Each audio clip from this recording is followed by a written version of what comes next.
Anybody that knows Gowon, Yakubu Gowon, should go and tell him to confess, to say the right thing, to speak the truth before it's too late. Because see, I woke up this morning and my mouth is smelling the wounds. This is not a joking matter. I've not brushed my teeth, and I'm laying a curse on you and your generation, Gowon Yakubu.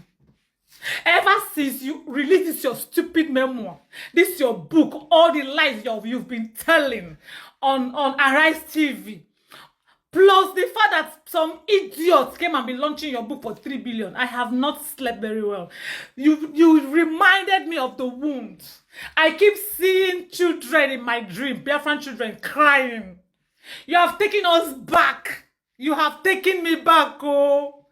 Now all the videos are surfacing again. Something we are trying to like see if you could make amends, but you never did.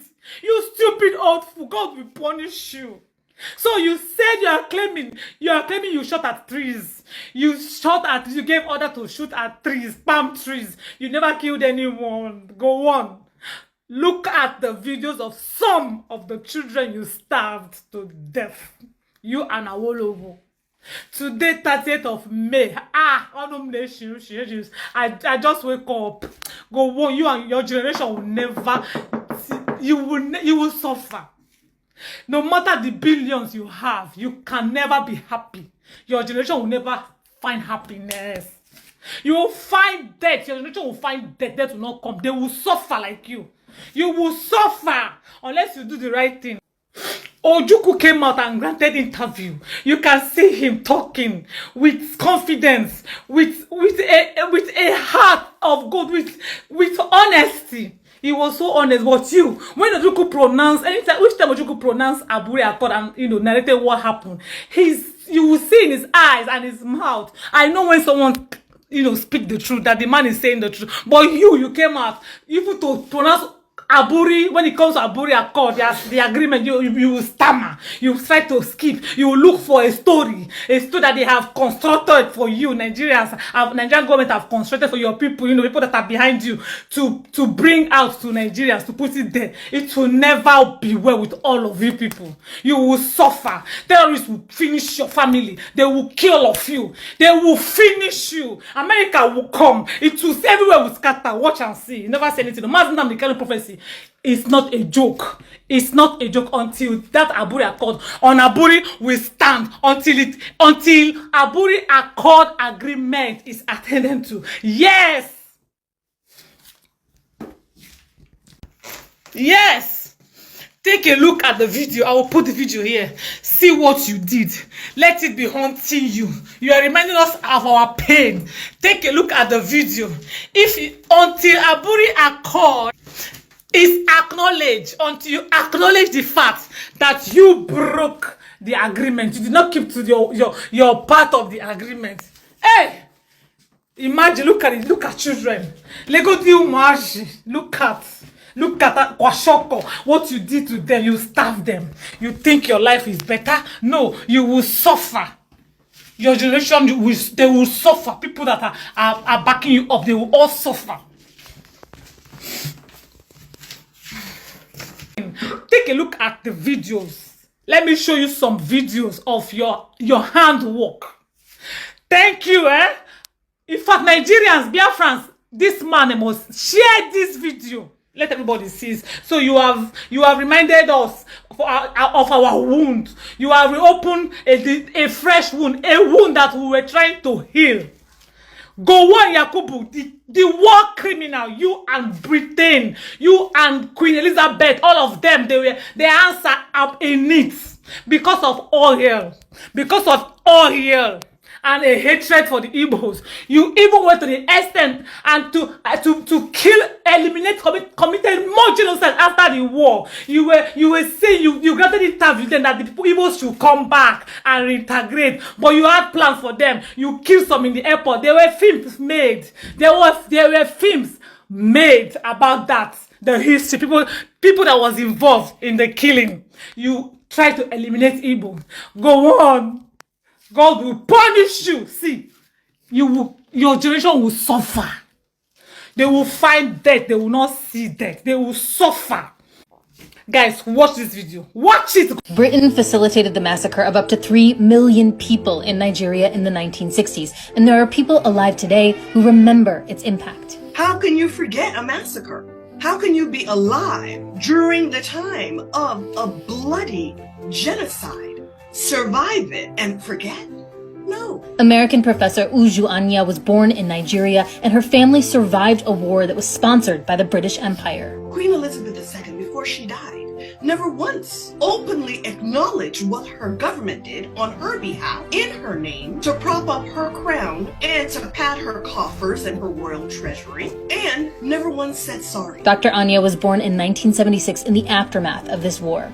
So what I saw was kind of the bombed out buildings and the reconstruction projects, and of course the conversations around the dinner table. My mom was pregnant during this war and running from village to village to escape the massacre. Like so many conflicts, the roots of this war can be traced back to colonial rule. In 1914, the British Empire forcibly merged 400 different ethnic groups and tribes to create its largest colony at the time, Nigeria.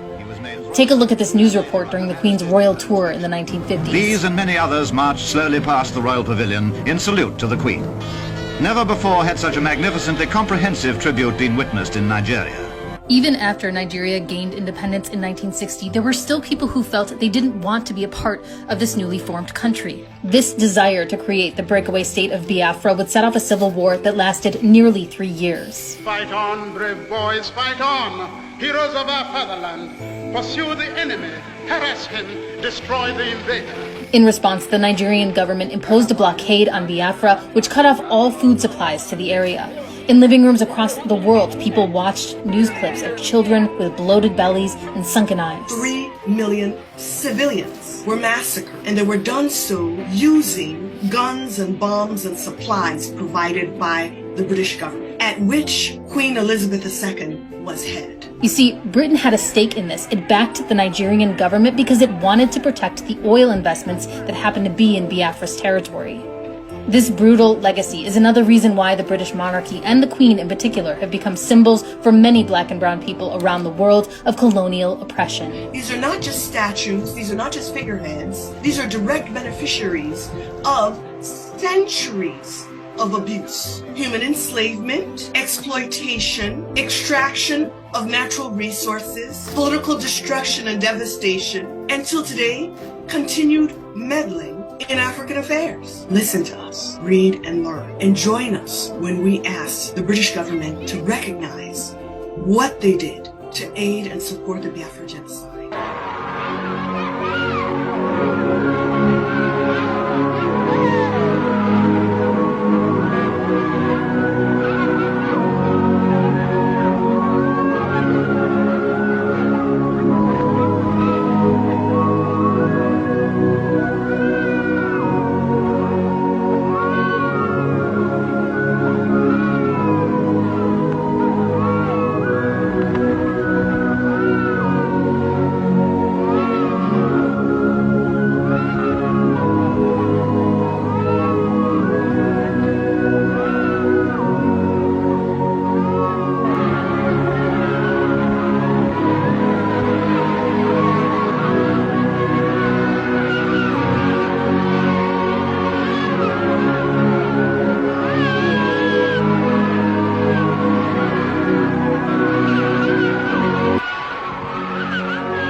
In clinics like this all over Biafra, youngsters in the final stages of severe malnutrition still die, as did several of these during our week in Biafra.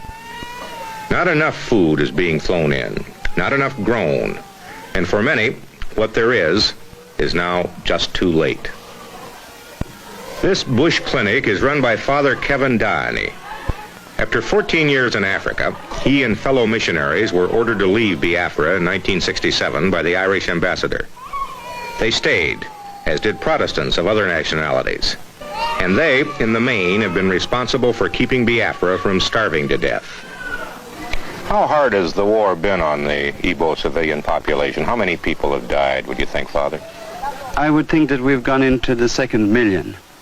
I am not a statistician, and it's very hard to talk about millions, but I think that it's, according to the experts here, I think that they've gone into the 2nd million. And they have suffered incredibly. And this is the one big argument that I would put forward as one of the reasons why they want to survive on their own, and they want to live on their own. They could not have suffered so long and so much without having a purpose.